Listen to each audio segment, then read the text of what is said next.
Hey everyone, welcome back to Anime Dreams. Today, we're diving into part 2 of our original fanfic, Naruko is a Black Shinobi. Get ready for more twists, action, and character depth as we reimagine the Naruto universe with a bold new perspective. Disclaimer, this content is for entertainment and discussion only. All anime footage belongs to its rightful creators and copyright holders. Let's jump right in. It had been about a week since Naruko had a confrontation with Mizuki in the forest. Since then, she had grown stronger in her use of unique abilities. That morning, Naruko was practicing some techniques with her new energy swords and discovered she could channel her energy through the blades, enhancing their length and allowing them to deliver a gentle electric shock on contact. She found the development fascinating and was eager to explore it further. Hitomi, her companion, had also changed. Naruko learned that Hitomi could shift her form at will, becoming a larger, more formidable creature. Now the size of a wolf, Hitomi had a spirited personality to match. Normally, she remained in her fox form, and with good reason, her transformed appearance was quite intense, and not something Naruko thought the villagers would be comfortable seeing. At the moment, Naruko was calmly eating a bowl of cereal when an Onbu ninja appeared in the room with a sudden swirl of leaves. Hitomi, who had been dozing nearby, yipped in surprise and tumbled over. "Naruko Uzumaki," the Onbu announced, "the council requests your presence." "Requests?" Naruko asked with a raised eyebrow. "You sure it wasn't more like a demand?" The Onbu shrugged without a word and disappeared as quickly as they arrived. Naruko sighed, finished her breakfast, and headed to the tower to find out what the council wanted. A short while later, Naruko entered the council chambers. Hitomi remained outside. She drew too much attention from civilians, especially after past incidents involving large foxes. As the fox sat quietly, a group of passing children noticed her and curiously approached. Inside the chamber, Naruko paused before entering as she heard voices raised in disagreement. The moment she stepped through the doorway, silence fell. The council members turned to face her. Half wore expressions of disapproval, while the rest remained neutral. "Is there a particular reason my breakfast was interrupted?" Naruko asked, folding her arms. "Mind your tone, young lady," Homura said firmly.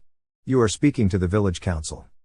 "You'll have my full respect when it's mutual," Naruko replied, her voice calm but assertive. Some of the shinobi members of the council smirked quietly. They appreciated the young kunoichi's confidence and her willingness to stand her ground with dignity. "So, what is it you wanted to discuss?" Naruko asked respectfully, turning toward the elderly Hokage. "The council wishes to speak with you about the events surrounding Mizuki and the Forbidden Scroll," the third Hokage said with a measured tone. "What would you like to know?" Naruko responded, already suspecting what the topic would be. Hyashi Hyuga leaned forward. "We want to understand what led you to be involved that night." "Well," Naruko explained, "during my exam, I noticed Mizuki acting strangely. At the time, I wasn't sure what it meant, so I didn't think much of it. Later that night, I heard about the scroll being taken. I saw Mizuki fleeing while being pursued by Onbu and a few jonin. I felt I needed to help however I could. A report mentioned you used weapons similar to the legendary Raijin blades," one civilian council member commented, his voice curious rather than accusatory. Naruko nodded. "Yes, I have such weapons." "May we see them?" the Hokage asked, already aware of their existence but choosing to proceed formally. Naruko reached under her jacket and pulled out the gleaming energy swords. She preferred calling them light swords since their design was more refined than the original Raijin blades. "How did you come across these weapons?" asked another civilian council member with genuine curiosity. "I found them in the ruins of an old base," Naruko said simply. "There was a small weapons shop nearby, and the owner helped repair and restore them. It took some time, but he got them working again." "Are there more of these?"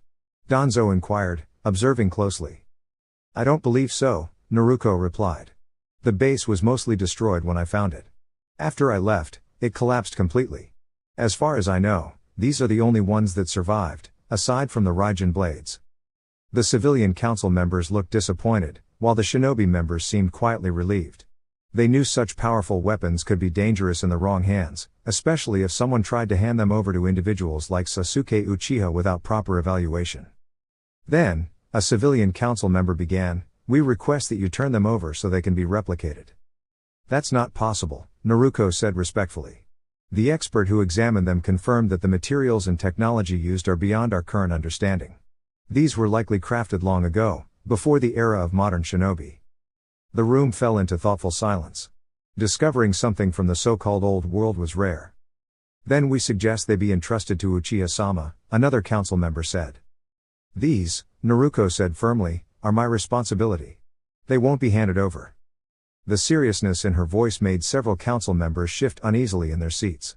The shinobi side of the council nodded subtly, pleased by her unwavering stance. Naruko glanced at the clock in the room and smiled slightly. If there's nothing else, I'd rather not be late for team assignments. She bowed politely and walked out, finding Hitomi still surrounded by fascinated children, happily enjoying the attention. Naruko chuckled and called out, "Hey, Hitomi, time to go." The large fox nodded and stood tall despite the surprised murmurs from the children nearby. The two then made their way to the academy, running side by side until they reached the entrance. Once inside the classroom, they took their places. Naruko sat down, while Hitomi lay comfortably in the aisle.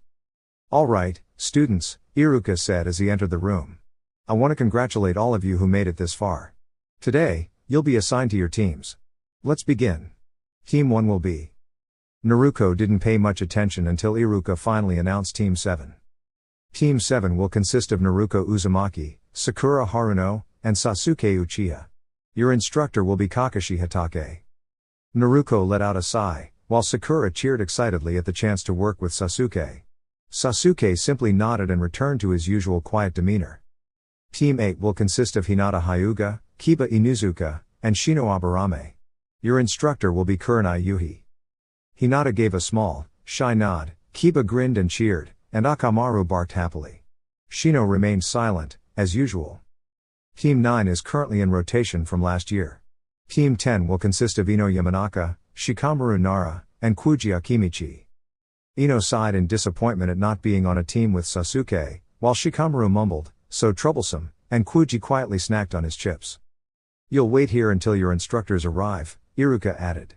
"Since this is my last time addressing you all as a group, I'll leave you with this: represent the village with honor and pride, remember that your actions reflect who we are." With that, Iruka exited the room.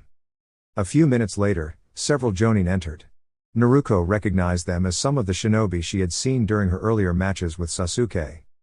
"Team 8, come with me," said a woman with long black hair and calm red eyes. The members of her team followed her out. "Team 10, with me," said a man with a beard and a cigarette. Soon, the rest of the teams were called, and only Team 7 remained. The trio waited. And waited. Until nearly 2 hours had passed. Sakura groaned in frustration. "What's taking our instructor so long?" she complained. "I don't know," Naruko replied, narrowing her eyes. "But the explanation better be good." "For once," Sasuke said, "I agree with you." Naruko then glanced at Hitomi and, using her special connection, sent the fox a mental command. The red fox trotted to the door and waited. A moment later, footsteps echoed through the hallway. Soon, a man with silver hair that defied gravity, a mask covering the lower part of his face, and a headband draped over one eye stepped into the room. "Hey, is this Team Yao?" He was immediately interrupted as Hitomi nipped at his leg playfully. The man yelped and hopped around in mild panic, trying to shake off the enthusiastic fox. Naruko smirked, amused by the scene. Sakura laughed openly, and even Sasuke let out a quiet chuckle. Naruko snapped her fingers, and Hitomi gently released the man's leg, trotting back to her seat with a proud wag of her tail. The man regained his composure and looked at the three students. "Well, my first impression of you all is that we've got some interesting dynamics going on," he said dryly. "Meet me on the roof." With that, he disappeared in a swirl of leaves. The three students made their way to the roof, where a bench awaited them in front of their instructor. "All right," Kakashi said, "let's begin with introductions. Tell me your name, likes, dislikes, and your goals for the future." "Why don't you go first, sensei?" Sakura asked politely. "Fair enough," Kakashi replied. "My name is Kakashi Hatake. My likes and dislikes are private. My goals also not something I'm going to share right now." All three students shared the same thought. He only told us his name. "All right," Kakashi said, pointing at Sakura. "You're up, pink hair." Sakura huffed slightly but responded, "I'm Sakura Haruno. I like studying and learning new things." She glanced at Sasuke with a shy smile. "I dislike anything that distracts me from that. My dream? Well, I want to become a great ninja and support those I care about." A bit of a fangirl, Kakashi thought. Let's hope the next two are more focused. Your turn, he said, nodding to Sasuke. My name is Sasuke Uchiha. I dislike distractions. I like training and becoming stronger. My goal is to become someone worthy of my clan's name. Focused, serious. All right, Kakashi thought. Now for the last one. He turned to Naruko. Your turn. My name is Naruko Uzumaki, she said confidently. I like my friends, ramen, Hitomi-chan. The fox barked at the mention of her name and learning new skills. I dislike distractions and drama. My dream is to grow stronger, master my talents, and one day become Hokage. Yes. Kakashi mentally cheered. We have one who seems well balanced. All right, Kakashi said. Meet me tomorrow at Training Ground 7. That's when we'll conduct your final test. But Sensei, Sakura said, we already passed the test to become Jonin. Sakura, Naruko replied, that was just a basic evaluation. This test will assess how we operate as a team in the field. Correct, Kakashi nodded. Be there at 8 a.m., and I suggest you skip breakfast unless you want to regret it. With that, he vanished once more in a swirl of leaves. The team slowly dispersed. Naruko and Sasuke headed home, while Sakura attempted to invite Sasuke to spend time together, but was kindly declined. Naruko quietly leapt from the rooftop. Sakura and Sasuke rushed to the edge, surprised to see Naruko already walking away calmly as if she hadn't just made an impressive jump. Sasuke, not wanting to be left alone, quickly disappeared. Sakura realized she was alone and, mildly frustrated, headed home. Meanwhile, Naruko ran through the forest, feeling free.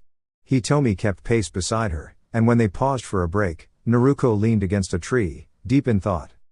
I need new abilities, she mused. What I have is strong, but I know there's more I can unlock. If I remember right, my ancestor once gained the power of camouflage from an animal.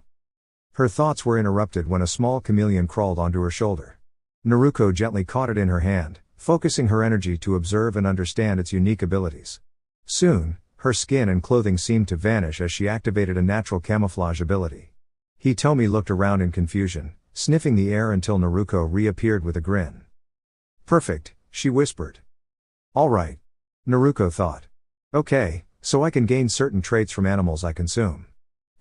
What should I call this ability? Cloak skin?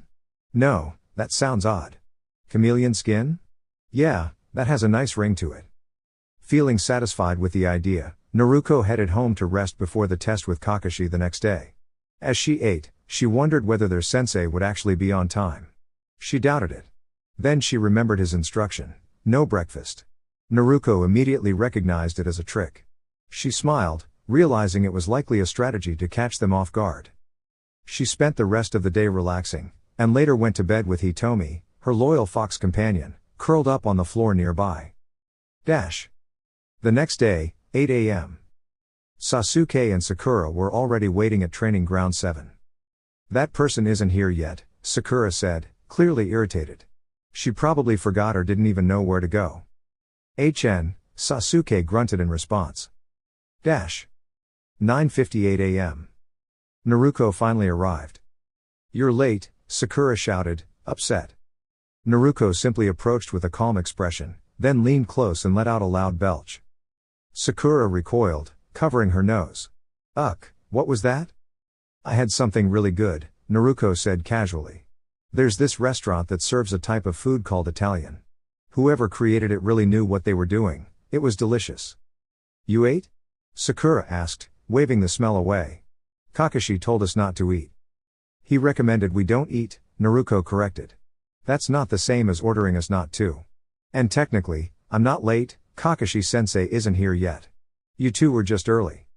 At that exact moment, Kakashi appeared. Hey, he greeted. You're late, Sakura yelled, even more upset than before. I'm sorry, Kakashi said, sounding relaxed. I got lost on the road of life. That makes sense, Naruko said, arms crossed. The road of life does have many twists and turns. Everyone stared at Naruko, surprised. Kakashi blinked, caught off guard by someone turning his usual excuse into a meaningful phrase. Well then, he said, composing himself. Now that you're all here, let's begin the test. He revealed two small bells and attached them to his belt. This exercise is simple, he explained, holding a timer. Your goal is to take one of these bells before noon. That gives you less than 2 hours. Whoever gets a bell passes. Anyone who doesn't will return to the academy. Everyone, including Hitomi, nodded. Sakura, however, raised her hand. But sensei, she said, there are only 2 bells. Correct, Kakashi said.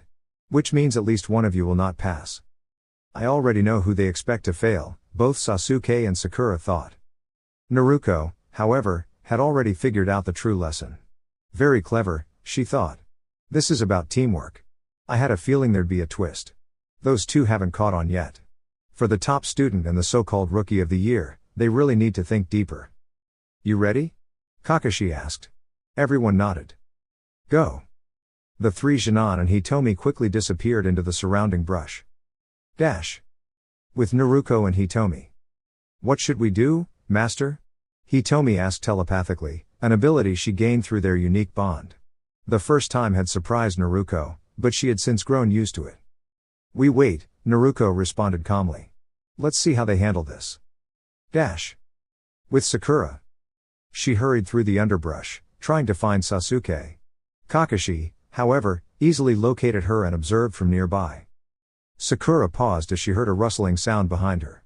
She turned, startled, and gasped when she saw what appeared to be Sasuke looking disoriented. Sakura, the illusion said weakly. Get out of here. Before she could react, the figure collapsed, and she fainted from shock. When she was out, the image vanished, revealing Kakashi standing in its place. This is supposed to be the top kunoichi? Kakashi thought, she needs a lot more training. With Naruko. Oof, Sakura's down, Naruko thought, hearing the distant sound of a startled scream. With Sasuke. Hearing Sakura's scream, Sasuke assumed she was no longer in the challenge. He decided to face Kakashi directly. Kakashi looked at him. Shouldn't you be hiding? He asked casually. Sasuke frowned and prepared to attack, but then Kakashi pulled out a small orange book. Why are you reading that? Sasuke asked. Because I want to know how it ends, Kakashi answered, as if it were completely normal. Frustrated, Sasuke rushed forward, throwing punches, but Kakashi effortlessly dodged. The more Sasuke attacked, the more relaxed Kakashi seemed. Meanwhile, Sakura woke up to the sensation of something soft and warm brushing her face. She blinked and found Hitomi gently licking her. She yelped in surprise and pulled away. Enjoy your nap? Naruko said, walking over calmly. Go away, Sakura muttered, flustered. Easy there, Pinky, Naruko said, crossing her arms thoughtfully. I think something's not quite right about this test. What are you talking about? The pink-haired girl asked, raising an eyebrow. Think about it, Naruko said, trying to get her to look at things more critically.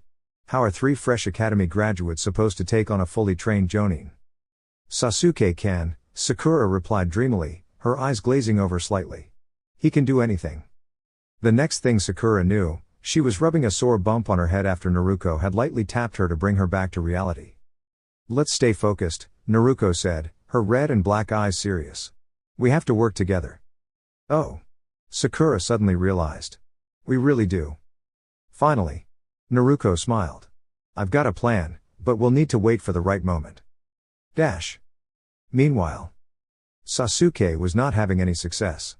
No matter what he tried, he couldn't land a hit. After several more exchanges, Sasuke grew frustrated and decided to change tactics. He jumped back and performed a series of hand signs. Fire style, fireball jutsu. He exhaled a large fireball toward Kakashi, momentarily surprising the Jonin. A Jinan performing fire jutsu? That takes a lot of chakra, Kakashi thought. But as the flames cleared, Sasuke's confidence faded. Where Kakashi had stood was now only a singed log. Sasuke barely had time to react before something grabbed his leg from underground. Earth style, headhunter jutsu. Suddenly, Sasuke found himself buried up to his neck. A few feet away, Kakashi emerged from the ground casually, still reading his book. If he was top of the class, that's a bit concerning, Kakashi thought. Just then, he heard a whistle. Naruko stepped out of the woods with her fox companion, Hitomi, walking beside her. Ready to hand over those bells? Naruko asked with a confident smile. Nope, Kakashi replied calmly. Before he knew it, Hitomi lunged at him. As Kakashi dodged the fox, Naruko closed in and swung a kunai. It didn't hit him, but it did slice cleanly through his book. No, Kakashi cried dramatically, dropping to his knees in exaggerated sorrow. Then, in a complete mood shift, he stood up looking rather annoyed. That was my favorite book.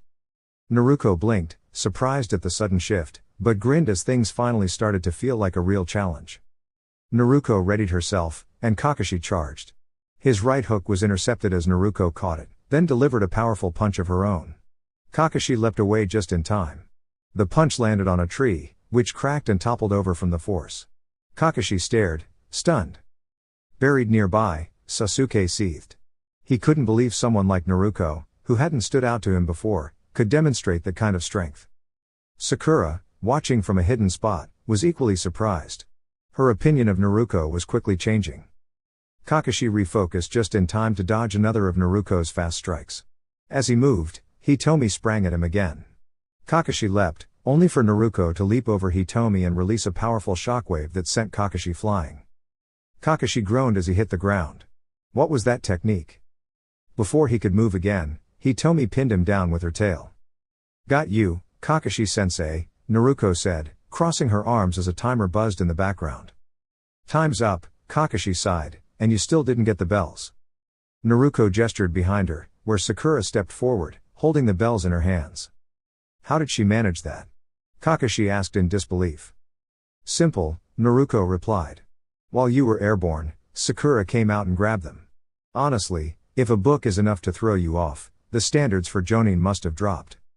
Kakashi's sweat dropped, realizing he had been thoroughly outsmarted by academy graduates. Sasuke, now freed from the dirt, joined the group. Now Sakura, Naruko asked, what are you going to do with those bells? I'm giving one to Sasuke and one to you, Naruko. You helped me realize what this test was really about. Really? Kakashi asked. And what would that be? Teamwork, Sakura replied, still a bit sore from earlier. Well then, Kakashi smiled, I'm happy to say that you've passed. We begin missions tomorrow. The team nodded and began heading home, until Kakashi called out. Oh, Naruko. Yes? She asked cautiously. Leaf-style hidden technique, 1,000 years of surprise. Eep. With a harmless poke from behind, Naruko shot into the air in surprise as Kakashi laughed. Sasuke and Sakura couldn't help but giggle at the scene. Just as Kakashi started walking off, Hitomi's large tail wrapped around him. Huh? He blinked, turning to see the fluffy fox restraining him. Then, Naruko approached, clearly not amused. That was not appreciated, she said, delivering a strong, but controlled, uppercut that launched Kakashi into the air. As she retracted her transformed arm back to normal, both Sasuke and Sakura stared in astonishment. What was that? Sakura asked, amazed by what she'd just witnessed. I'll explain later, Naruko said. Come on, Hitomi, there's a nice meal waiting for you at home. Hitomi barked cheerfully, and the two headed off, leaving a stunned Sakura and Sasuke in their wake. Meanwhile. Ah, Anko said with a stretch. This is exactly what I needed. A soothing evening and a surprising turn of events. After a long and tiring day, Naruko, along with her friends Kurenai, Yuigao, and Hana, decided to unwind at the local hot springs. It was a rare moment of peace, and many other women had the same idea, seeking a well-deserved break. The atmosphere was serene, filled with gentle laughter and soft conversation. Nothing seemed like it could disturb this calm moment, until a strange whistling sound cut through the air. All eyes turned skyward as a figure suddenly came flying overhead. With a splash, the unexpected visitor crash-landed in the center of the hot spring. As the water settled, it revealed a very disoriented Kakashi, who slowly stood up, looking more than a little confused. The peaceful mood shifted in an instant as many of the women glared at him in surprise and frustration, towels clutched tightly. I can explain, Kakashi began nervously. Before he could continue, a voice from the crowd shouted, "Get him!" What followed was a humorous, chaotic scene as Kakashi quickly learned never to intrude on a women-only hot spring, accident or not. Later that day, the Jonin instructors gathered in the Hokage's office for their official meeting. All were present, except for Kakashi, who arrived a few minutes late, limping in on a crutch and covered in bandages. What happened to you? Asuma asked, raising an eyebrow. Kakashi sighed, clearly not ready to relive the experience. Please. Don't ask. All right, said the third Hokage, chuckling lightly. Let's begin the meeting. Report on your teams. Team 1 failed. Team 2 failed. Team 3 failed. Team 4 also didn't make it. Team 5 failed. They had a hard time cooperating. Team 6 failed as well. Team 7 passed. Everyone turned toward Kakashi in surprise. It had been a long time since he'd passed a team. Team 8 passed. Team 10 passed. Excellent, said the Hokage, pleased. Looks like the new generation of Konoha 12 is ready to begin. Kurenai leaned toward Kakashi. You passed your team? That's unusual. What made the difference this time? I had some unique experiences with this group, Kakashi replied with a faint smile. Another Jonin scoffed. I'm guessing it was the Uchiha. Probably overshadowed everyone else. Kakashi gave a knowing look but stayed calm. Actually, the test started like usual. The students were told to hide. I found Sakura quickly with a simple genjutsu. Sasuke tried to fight me directly. He got close to a bell, and even surprised me with a fire-style jutsu, but I used my earth-style, headhunter technique to trap him. And Naruko? Kurenai asked with curiosity. Kakashi smiled more genuinely this time. She was full of surprises. But instead of me trying to explain it all. Hokage-sama, would you mind showing them? The third Hokage nodded and summoned a projection from his crystal ball. The image expanded into a large screen, showing the recording of the training session between Kakashi and Team 7. Everyone watched as Naruko displayed impressive agility, creative tactics, and unwavering determination. They chuckled at the part where she destroyed one of Kakashi's books, only to gasp when she launched him into the air with a well-aimed uppercut.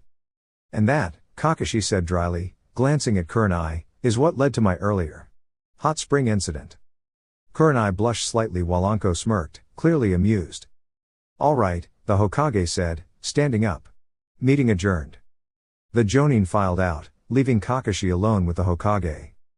Hokage-sama, Kakashi asked, more serious now, what exactly are Naruko's abilities? I couldn't find anything about them in her file. I left them out on purpose, the Hokage responded calmly. I didn't want others to treat her differently. But I've been keeping an eye on her progress. He proceeded to explain more about Naruko's unique talents and heritage. As Kakashi listened, he realized just how powerful Naruko might become. The realization left him thoughtful. As he left the office to recover at home, one thing was clear, Naruko wasn't just another student. She was going to change things. Is everyone in position? Over, Kakashi asked as he settled quietly onto a branch.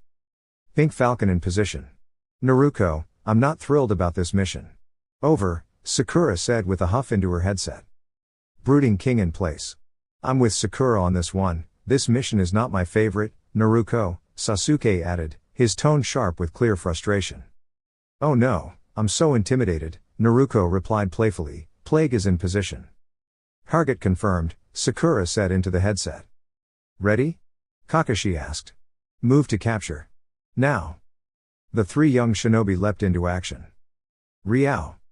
Naruko gently scooped up a black cat with a pink ribbon on its right ear. Yep, Naruko said with a nod, it's Tora, all right. The cat struggled briefly in her arms but froze when Hitomi, their companion, let out a low growl. The cat whimpered softly and stilled. Good, Kakashi said. Target secured. Mission complete. Why do we keep doing this? I'm really not a fan of cats, Naruko exclaimed, causing her teammates and sensei to flinch at her outburst.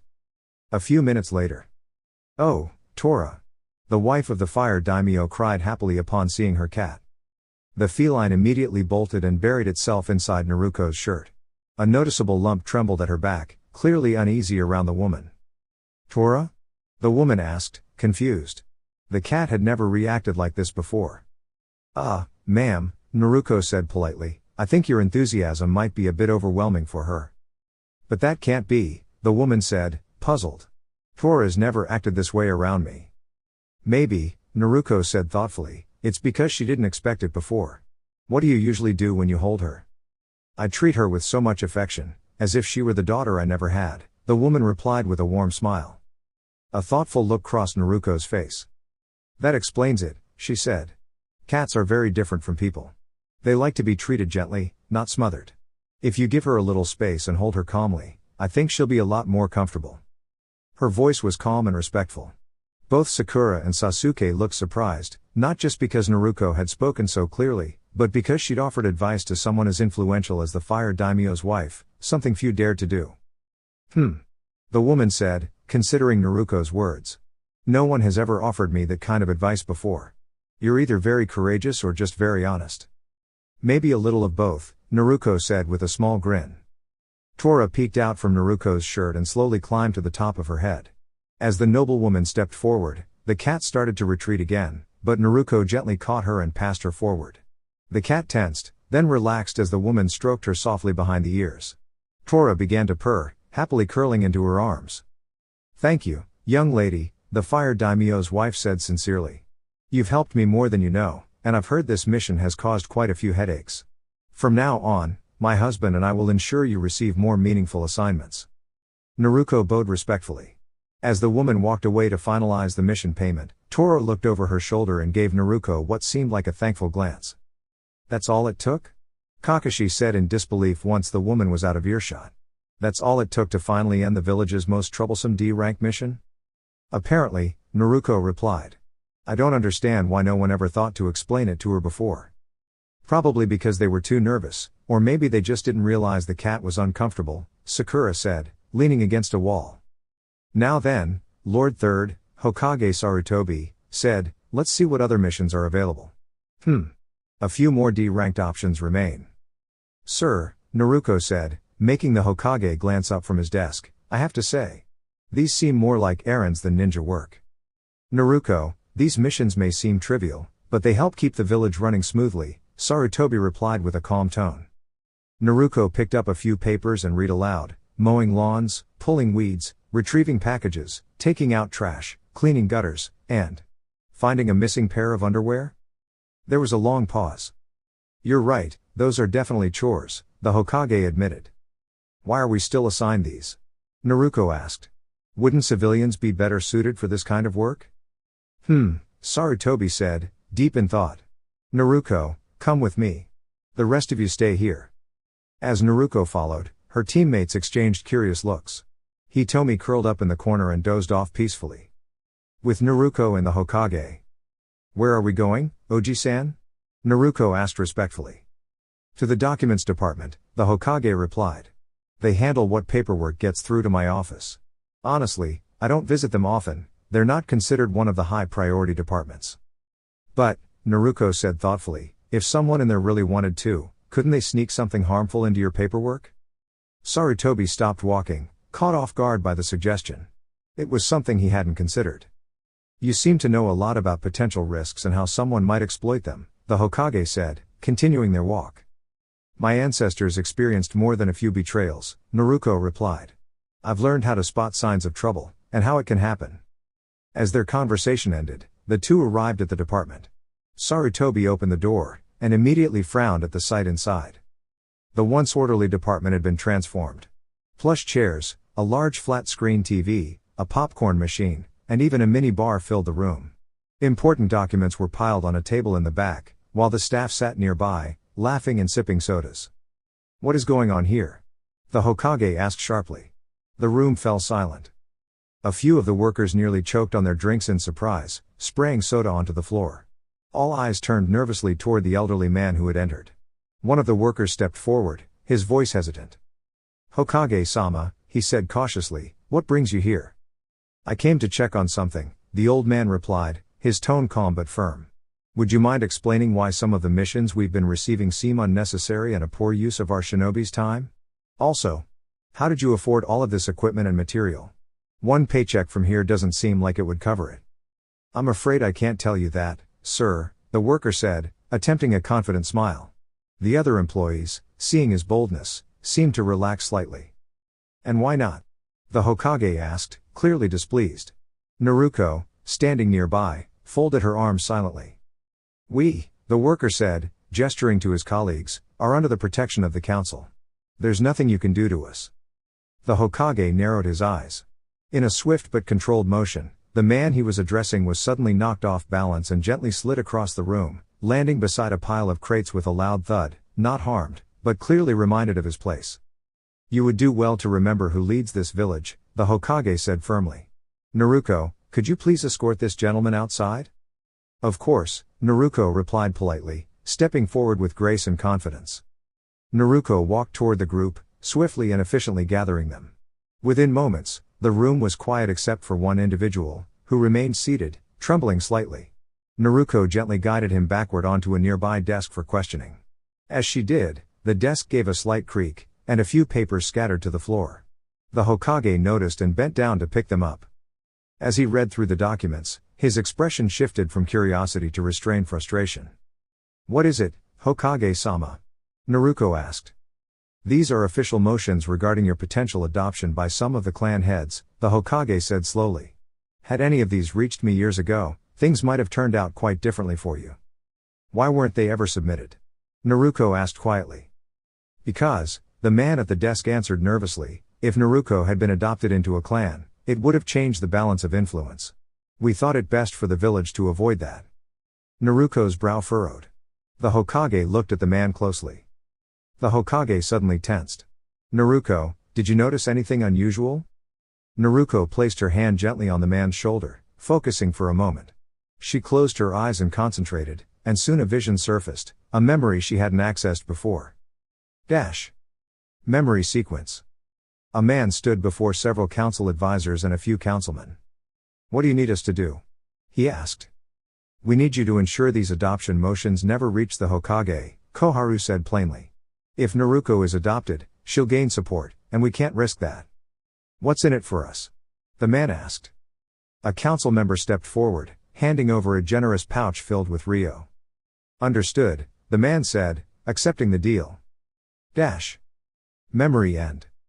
Naruko stepped back, eyes wide, and relayed the memory to the Hokage. I suspected they might try something like this, the Hokage muttered, clearly upset. Can you describe the council members involved? Naruko nodded and described them in detail. As they exited the office, the Hokage paused outside another department and spotted a woman known for her integrity, someone who had always treated Naruko with kindness. Excuse me, Aika? The Hokage called. The woman turned, startled. Why yes, Hokage-sama? You've been promoted, the Hokage said kindly. You're now in charge of document processing. I want you to find all records involving motions to exile or otherwise discriminate against Naruko. And have them properly discarded. Aika's eyes widened in shock. What happened to the previous staff? Let's just say they made some very poor choices, the Hokage answered gently. I'd recommend waiting before entering, there's a bit of a mess to clean up. She nodded respectfully, understanding the implications without needing further details. Back in his office, the Hokage turned to Naruko. Sorry about that, Naruko. We had some overdue matters to handle. Now then, I believe your team is ready for a C-rank mission. Let me find something more suitable. He sorted through the files, setting aside the lower-ranked missions, and pulled out one with a small seal. Ah, here we go, he said. Pressing a button on the intercom, he added, Mihoshi, please send in the client. Yes, Hokage-sama, a clear voice responded. A few moments later, an older man with a jug tucked under his arm entered and eyed the group critically. I asked for protection, he said bluntly, and what do I get? A calm-looking scarecrow, a serious kid, a young lady who looks like she needs to eat more, and, well, the last one doesn't seem too bad. Kakashi had to keep Sakura and Sasuke calm, while Naruko simply smiled. She glanced at the jug. In a swift motion, the jug was in her hand. The client blinked in surprise. If you want us to protect you properly, Naruko said firmly, then it would be best if you stayed alert and sober. We'll keep you safe, but we also need you to work with us. She then poured the remaining contents into a waste bin and discarded the empty jug. The client blinked, then laughed. I think I'm going to like you. My name is Tazuna, he continued. I'm a bridge builder from the land of waves. I need safe passage back to my village. Kakashi gave a small nod. Understood. We'll depart in 3 hours. Everyone, prepare accordingly and meet at the main gate. The team nodded and dispersed. As they did, Naruko lingered, her gaze on Kakashi. Something about him had always struck her as different, ever since their first meeting. She couldn't quite place it, but now seemed like a good time to ask. Kakashi-sensei? Naruko asked, walking up to him. Can we talk for a moment? Of course, he said, turning to her with a calm expression. What's on your mind? I trust the Hokage told you about what happened with me, and how I awakened my unique abilities, right? Naruko asked. Yeah, Kakashi replied, putting away his book. Why do you bring it up? Kakashi, Naruko said thoughtfully, I've sensed something different about you for a while now. I believe you might have an extraordinary ancestor too, like I do. Really? Kakashi raised a brow. You think I have powers like yours? Not quite, Naruko said, making Kakashi frown slightly behind his mask. What I sense is unlike mine. I wanted to see if I could help unlock them. I have a feeling they'll be important soon. All right, Kakashi agreed. Let's take this to the training grounds, though. I'd rather not risk damaging anything around here. A few minutes later at Training Ground 7. Ready, Sensei? Naruko asked, standing with confidence. Kakashi gave a silent nod. Naruko rolled her shoulders and stepped forward. She focused her energy, and thin tendrils of chakra extended from her hand, gently making contact with Kakashi's forehead. Using her connection, she accessed his inner pathways to trace his ancestry. What she discovered surprised her, and a quiet smile crossed her face. She withdrew the energy stream and stepped back. Kakashi let out a startled cry as his body began to glow faintly with energy. Within him, new chakra pathways were being established. Naruko had left a small portion of her energy to help form secondary chakra channels. Though it would have taken longer normally, time was limited. Soon, the sensation passed, and Kakashi sat up, dazed. His visible eye was distant, lost in a vision. He saw a figure surrounded by several armed individuals. The figure calmly raised their hand and released bolts of lightning. Sparks danced from their fingertips as they hurled small spheres of electricity, one of which attached to an approaching attacker and exploded into harmless flashes of light and sound, stunning the group. Another person aimed a launcher, but the figure spun and sent out a powerful energy wave, deflecting the projectile and sending it safely away. Vehicles arrived with large machinery mounted on them. A barrage of energy was fired at the figure. One blast was blocked with a shimmering shield, but a second hit the figure from behind. The shield held just long enough. When the dust settled, the figure retaliated, their hands glowing with energy. They launched orbs of lightning at the machines until both vehicles were disabled. Once the scene calmed, the figure noticed someone in pain nearby, a woman, and gently knelt to offer help. Sparks of healing energy flowed from their hands, bringing relief. The vision faded, and Kakashi groaned slightly as he returned to himself, rubbing his forehead. What was that? Kakashi asked, still catching his breath. I saw something similar when my powers awakened, Naruko said gently. Those visions reveal the abilities passed down from your ancestors. Yours appears to be someone with an advanced command of electricity. Want to try it out? Kakashi stood up unsteadily, still adjusting to the new chakra flow. He faced a wooden training post and extended his hand, focusing on what he had seen. With a flash, lightning shot from his fingers and struck the post, splitting it in two. He stared at his hand in amazement. Incredible. Naruko nodded. From what I sensed, your ancestor required energy sources to sustain their powers. I've formed extra chakra coils in you to help store and replenish that power, but like regular chakra, it can be depleted if overused. Understood, Kakashi said. So what now? I think it's time we train, Naruko replied. We've got 4.5 hours before the meeting. Kakashi nearly reminded Naruko about the timing but then remembered his own tendency to be late. For once, it worked in their favor. Naruko readied her stance as chakra began to form around her arms. Kakashi mirrored her, energy crackling between his fingers. They charged, sparring with great energy while their companion Hitomi napped nearby, unbothered by the sound of training. 4 hours later. Naruko stood, breathing heavily. Her arms were in a hardened, reinforced form. Burn marks dotted her jacket, which was torn in several places. Kakashi looked equally tired, scratches visible on his arms, and his headband lifted to reveal both eyes, though his special eye had been safely removed during the energy transfer to protect his well-being. I think, that's enough for today, Naruko said, still catching her breath. Agreed, Kakashi replied. He glanced down at their tattered clothing. We can't show up to our mission like this. Naruko returned her arms to normal and tapped her chin in thought. Suddenly, an idea struck her. Come on, she said with a smile. I know someone who might be able to help. Later. Naruko and Kakashi stepped into a familiar weapons and gear shop. Hitomi waited outside patiently. Inside, Naruko was greeted by a familiar face. Tenten? Naruko said in surprise. Hey, Naruko, Tenten smiled. What brings you here? I need a new outfit, Naruko explained. What about you? This is my family's store, Tenten said proudly. Kakashi glanced at Naruko with a teasing look. Didn't know you had a special someone. We're not together. Both girls shouted in unison, then looked at each other and laughed, blushing lightly. Not helping your case, Kakashi chuckled. Now, got anything we can wear? Tenten nodded and headed to the back. She returned quickly and handed a carefully wrapped outfit to Naruko. My dad said this would look good on you, Tenten said with a light shrug. No idea why, but it's all yours. As for you, she turned to Kakashi, you'll have to browse for something that suits you. Kakashi nodded and followed her to look through the racks.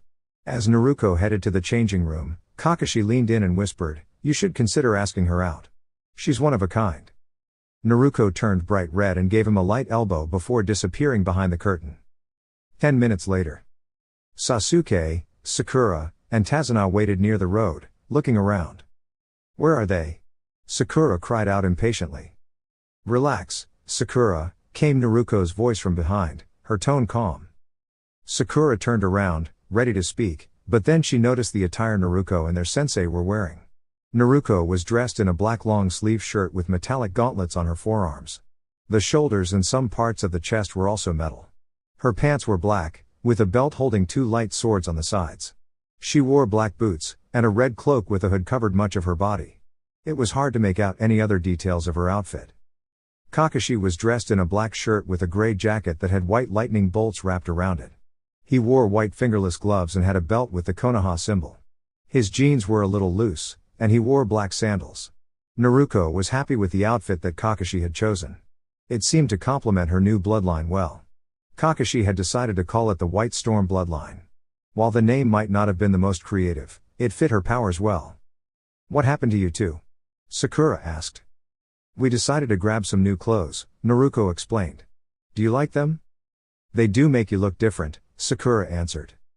Sasuke didn't pay much attention, dismissing it as Naruko trying to look impressive.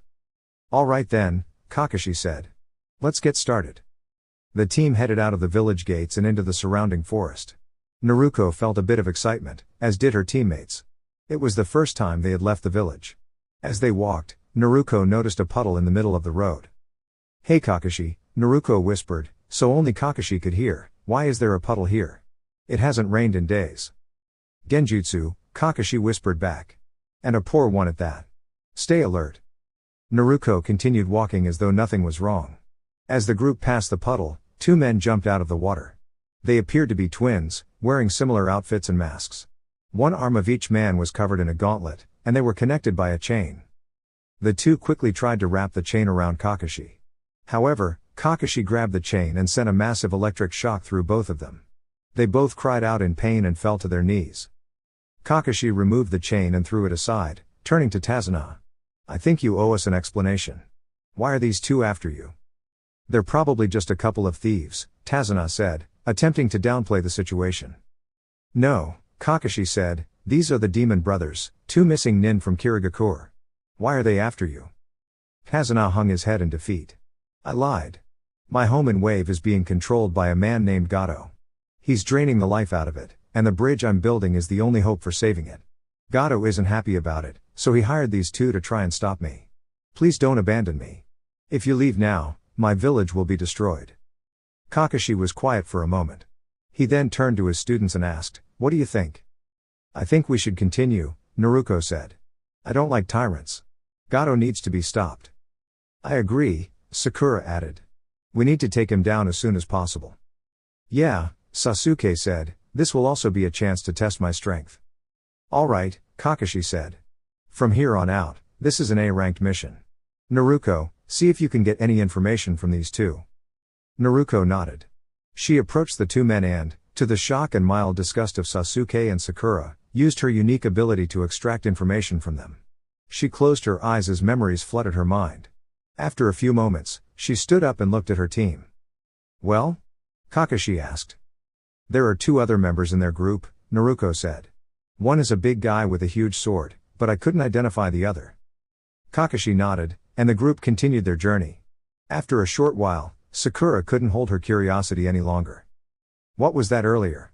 She asked, referring to how Naruko had absorbed the memories of the demon brothers. And how did Kakashi-sensei do that thing with his hands? I was wondering when you'd ask, Kakashi said. Those are our bloodlines.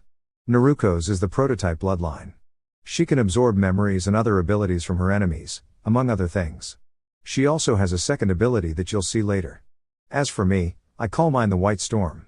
It gives me powerful control over electricity. I've not fully mastered all its abilities, but I do have some impressive moves that can't be copied, just like Naruko's. Sasuke listened, feeling a little envious. Naruko had 2 bloodlines, and Kakashi's abilities seemed to surpass even his family's Sharingan. He wondered if he could learn how they had gained such powers. Just then, Hitomi darted to the side and ran off into the bushes. Naruko followed her, and a smile crossed her face when she saw what was happening. Hitomi had pinned and was gently playing with a smaller than usual Arctic fox. "Aw, look," Naruko said with a smile, "puppy love." Sakura cooed at the adorable sight. The white fox suddenly got up from underneath Hitomi and ran off. Hitomi whimpered a little. Naruko grinned at the thought of Hitomi having a crush on the white fox. Wait. White fox? It was the middle of summer. That meant the fox that Hitomi and everyone saw was used as a substitution. Naruko then felt something nearby and yelled, "Everybody duck." A large sword appeared out of nowhere, heading straight for the ninja and their client. To everyone's shock, Kakashi didn't flinch. He calmly held out his hands and released a shockwave that deflected the sword, sending it crashing into the ground. Sakura, Sasuke, and Tazuna stared, each thinking at the same time, what in the world just happened? That was unexpected, said a voice. A figure appeared next to the sword. He was tall, muscular, with messy black hair and a mask covering his mouth. He wore no shirt, and his pants seemed to be made from cowhide. His eyes were cold and piercing. "I take it you're the one who'll take over the mission after the Demon Brothers?" Naruko asked, crossing her arms. "I am," the man replied, picking up the sword, which turned out to be taller than him. "My name is Zabuza Momochi, or the Demon of the Bloody Mist." "Naruko Uzumaki," Naruko said, meeting the man's gaze. "I don't have a nickname." Zabuza hummed in thought. "Uzumaki. Where have I heard that name? Oh, now I remember. Buddy, I haven't even left my village before," Naruko said. "How could you know who I am?" "Ah," Zabuza said, "I mean the Uzumaki name. From what I recall, the Uzumaki were incredible swordsmen. They founded a village in the land of water, the Whirlpool Village. Allegedly, one of their members trained Hanzo the Salamander." Naruko was stunned for a moment. She had known her father's family was famous in Konoha, but she never imagined that the other side of her family was well known in another country. "Now," Zabuza continued, snapping Naruko from her thoughts, "hand over the bridge builder, and you can leave here alive."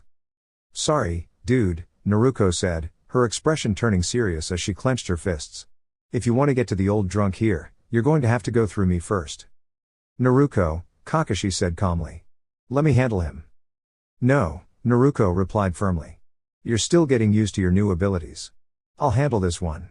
Besides, I need to test my skills against a real opponent. Sasuke just doesn't cut it." "Hey!" Sasuke protested angrily. "Oh, shut up," Naruko shot back. "Ha ha ha," Zabuza laughed. "I'm starting to like this kid.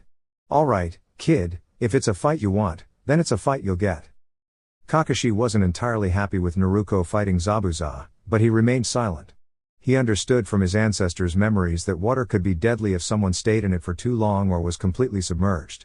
He also wanted to see the looks on his students' faces when they realized just how powerful Naruko truly was.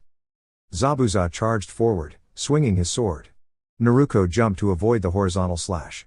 She landed behind Zabuza, spinning around and unleashing a powerful punch that would have broken him in half if he hadn't jumped to the left.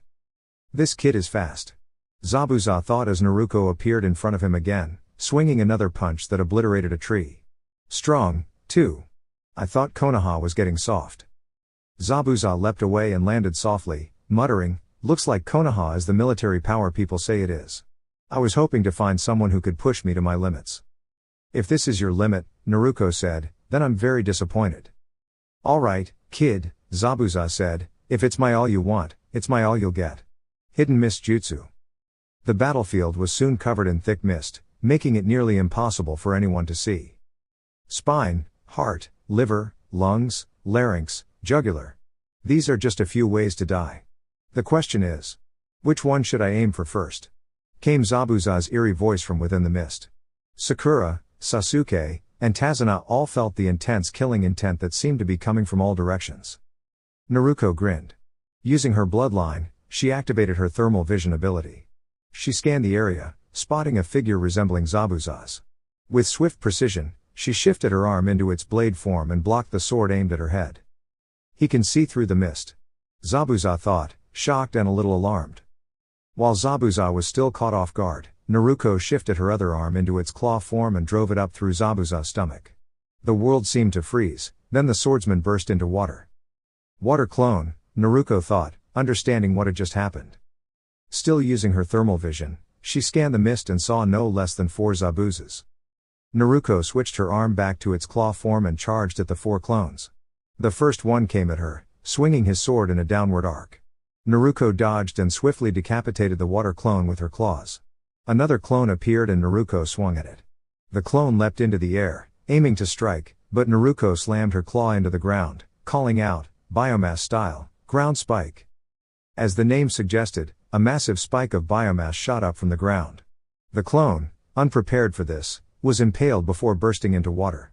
The spike receded, the biomass returning to Naruko's body. The final water clone charged, thinking it had a chance now that Naruko was on the ground. The clone started to perform hand signs, but Naruko spun around, sending tendrils from her hands that struck the clone dead center. The tendrils enveloped it, consuming it entirely. Naruko didn't gain much from the clone, but she did learn the jutsu it had been about to use. Naruko faced the real Zabuza, who was now charging at her, going through hand signs. Once finished, he called out, water style, water dragon jutsu. Zabuza's eyes widened as the water around Naruko began to form into a massive dragon. It was similar to his own technique, but it felt far stronger. The dragon roared and charged toward Zabuza. He was too stunned to move. As he was overwhelmed by the current, he thought, how in the world is this kid a Jinan? His thoughts were cut short as he slammed painfully into a tree trunk. He groaned as he felt something crack, but somehow, he managed to rise again. Wow, Naruko said, glancing at him. I didn't think you'd get up from that. How? Zabuza gasped. How are you a Jinan? With the strength you've shown, you should be a Jonin at least. I want to earn my rank, Naruko replied. Plus, let's face it, I want to make a name for myself before I get to Jonin. Well then, Zabuza said, picking up his sword, which had washed up next to him. Let's see what else you've got. Just as Naruko reached under her cloak to draw her light swords, a few throwing needles suddenly shot out of nowhere, piercing Zabuza's neck. The swordsman collapsed, unconscious. Naruko raised an eyebrow as a figure appeared in a tree. It was a hunter nin wearing a blue battle kimono. Thanks for weakening him for me, said a female voice from behind the mask. No problem, Naruko said, her expression neutral, hiding her suspicion. There was something off about this one. Now if you don't mind, the hunter nin said, picking up Zabuza's limp body, I'm going to do my job. Then start right now, Naruko said, hunter nin are supposed to eliminate missing nin on sight. The hunter nin seemed uneasy. We will meet again, she said, disappearing in a swirl of water.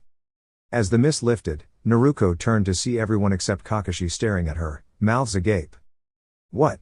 Naruko asked, noticing their surprise. How? Sakura started. Did you do all that? Sasuke finished. That was my bloodline, Naruko said. I thought Kakashi told you about that earlier with the demon sibling, or were you just not paying attention at the time? How did you get that power? Sasuke asked. Those powers, Naruko responded firmly, are mine and mine alone. If you try to take them, I'll make sure you regret it. The intensity in Naruko's eyes made Sasuke take a step back. Sakura, though worried about her teammate, chose not to intervene, understanding that Naruko could easily overpower her if she chose to. All right, everyone, Kakashi said. Let's get moving. The group then continued on their journey. As they walked, Sasuke glared at the back of Naruko's head, scheming to uncover the secrets Naruko held, both those she had shown and those she had yet to reveal. Poor Sasuke, still unaware of the depth of Naruko's strength.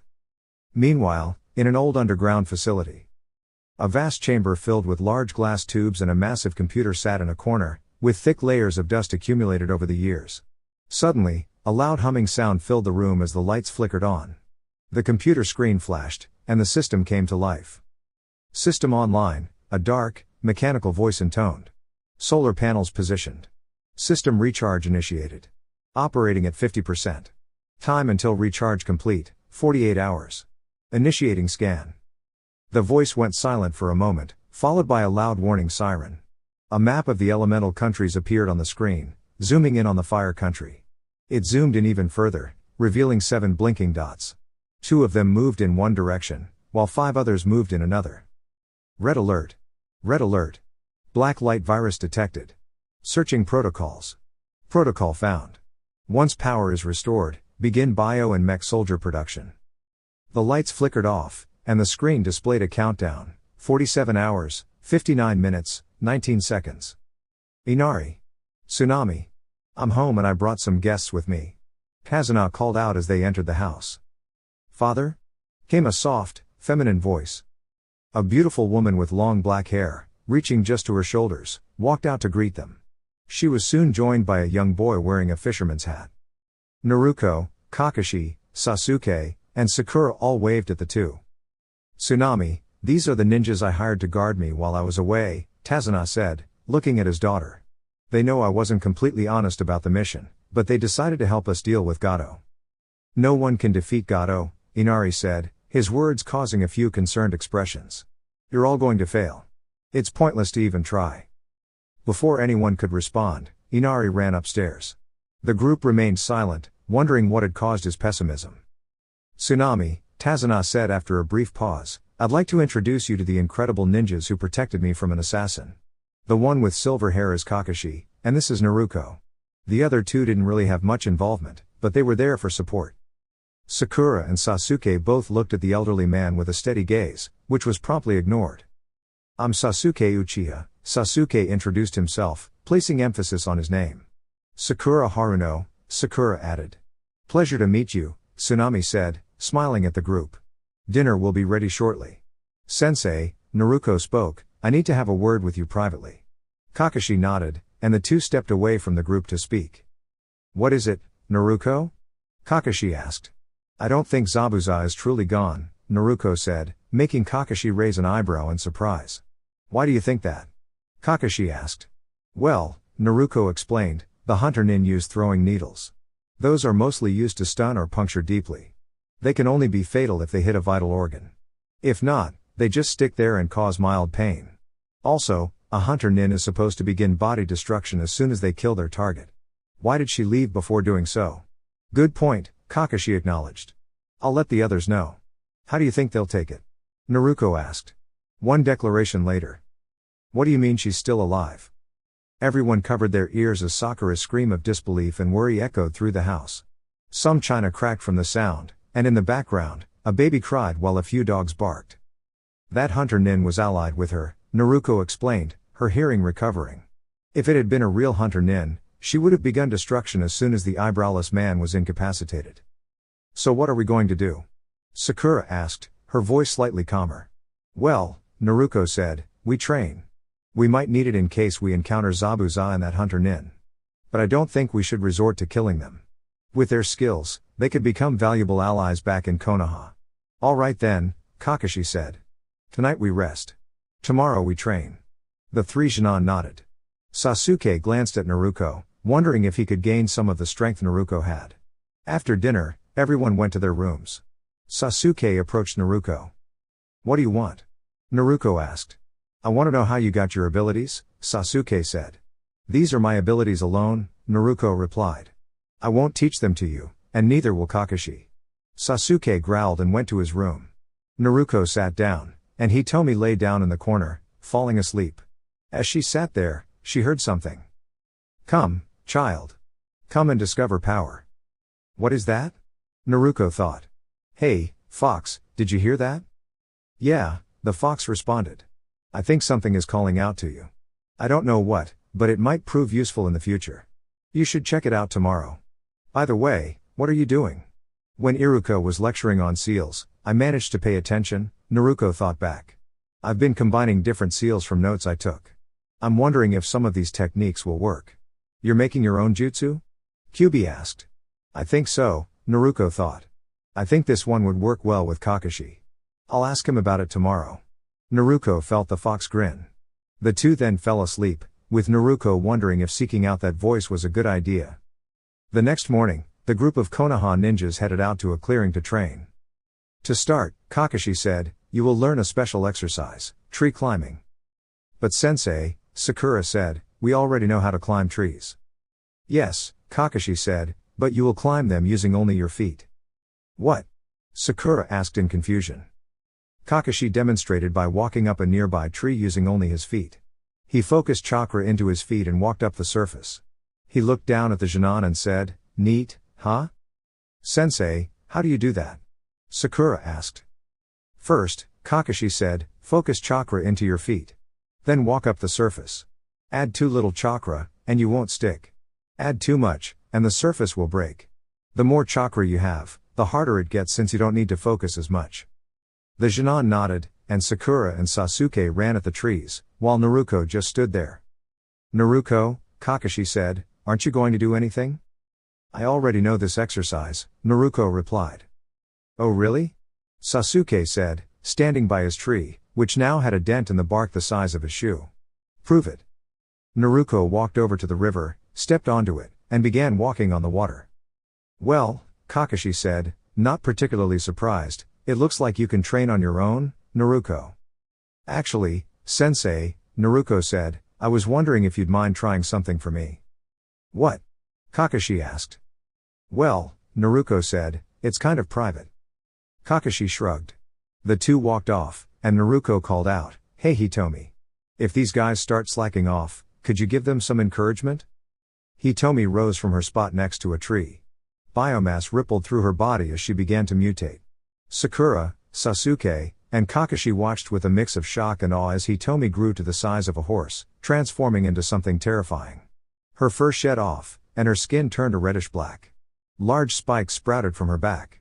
Her tail turned mostly to bone, with a few spikes on the end, forming a club.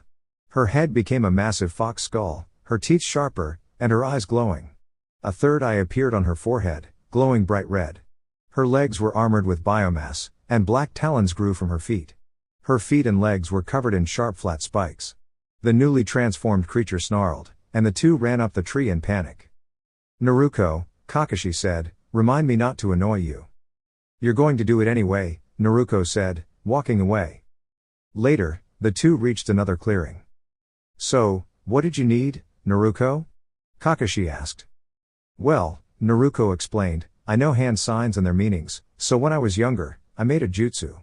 It was just for fun, so I didn't really think much of it. Since it's a lightning jutsu, I was wondering if you could try it out for me." "Okay," Kakashi said, "I don't have many lightning jutsu in my arsenal. Plus, it could add to my new White Storm bloodline." Naruko handed Kakashi a scroll, and Kakashi reviewed it with interest. He nodded, impressed, then performed the hand signs, calling out, "Lightning style, lightning hunt." Kakashi released a bolt of lightning from his hand, which formed 3 wolves made entirely of electricity. The wolves charged at a nearby tree, and upon contact, exploded in a burst of lightning.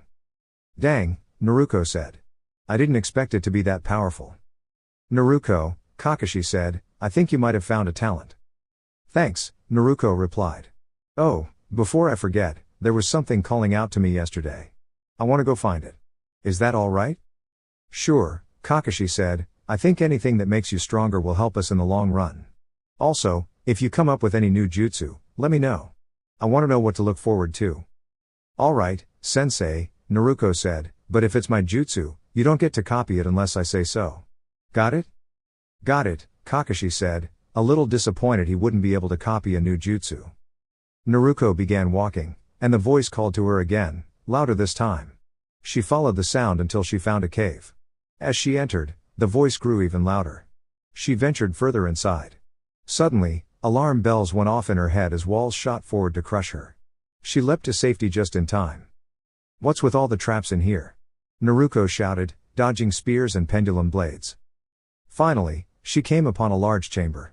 The walls were decorated with bones, and bodies were scattered across the floor, each one seemingly reaching for a large black scroll at the center of the room.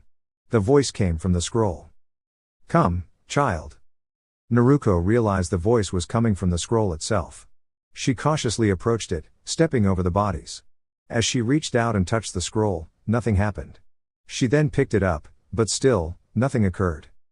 Suddenly, a grinding noise filled the air, and the pedestal sank into the ground. "Oh no," Naruko exclaimed. She recognized the danger from adventure stories and began running, narrowly avoiding a falling boulder. "Curse you, Indy," Naruko yelled. Then, she stopped and wondered, where did that come from? She shook the thought away as she kept running. Eventually, she reached the end of the tunnel. Then she made a hard left as the boulder rolled past her and into a nearby lake. "Well," Naruko said, panting, "that was the craziest moment of my life. What is this anyway?" "Kit," Kyubi said, noticing the scroll through Naruko's eyes, "that's the Raven summoning contract. The Ravens are the companions of the Shinigami. From what I recall, only a select few have been able to use them in combat. Anyone unworthy was either overwhelmed by the Shinigami's chakra or harmed by the Ravens." That explains the bodies, Naruko thought. "So what do I do now?" "You sign it," Kyubi instructed. "The contract called to you. That means they want to work with you." Naruko bit her thumb, carefully suppressing her healing chakra. She wrote her name in blood, following Kyubi's directions. Then she left her fingerprints at the bottom of the scroll. Naruko then performed the hand signs and called out, summoning jutsu. A large crow, with the kanji for shadow on its back, appeared. It was quite large and had an intimidating presence. "Who dares summon Kumori, Shadow, son of Aoho, Death?" the large bird growled. "That would be me," Naruko said, catching Kumori's attention. "You?" the bird asked. "I never thought I would see a living human." "Are you the boss?" Naruko asked. "No," Kumori replied, "my grandfather, Shigai, corpse, is. If you want the right to summon us, you must summon him. Add a little more chakra this time." Naruko nodded, and with a puff of smoke, the fox disappeared. Naruko focused her chakra more carefully and summoned once again. This time, when the smoke cleared, a massive raven appeared, its beak large enough to lift Naruko as though she were a small insect. "Who has summoned Shigai?" the huge bird asked. Me?" Naruko asked, feeling slightly nervous. The raven boss leaned down and looked at Naruko, its face showing signs of curiosity. "Strange," the raven boss said. "You carry the scent of death, yet you live. I sense both purity and darkness within you. Why is that, child?" Naruko explained that she had the Kyubi sealed within her and shared details about her life. The raven seemed to grow enraged at that point. "Impudent humans," Shigai snarled, "only they could be so foolish. Child, I have tested your soul. You are worthy to summon us. Before I depart, I want to make sure that is known." The raven lowered its beak and released a bit of chakra, which flowed to Naruko's arm, and a raven tattoo appeared. "That mark means you can summon us," the raven boss explained. "Just put a bit of blood on it, and you will be able to summon my kin. Farewell, Naruko Uzumaki." The raven vanished in a large puff of smoke. Naruko smirked and walked away from the site. A little later, she walked into Tazuna's house.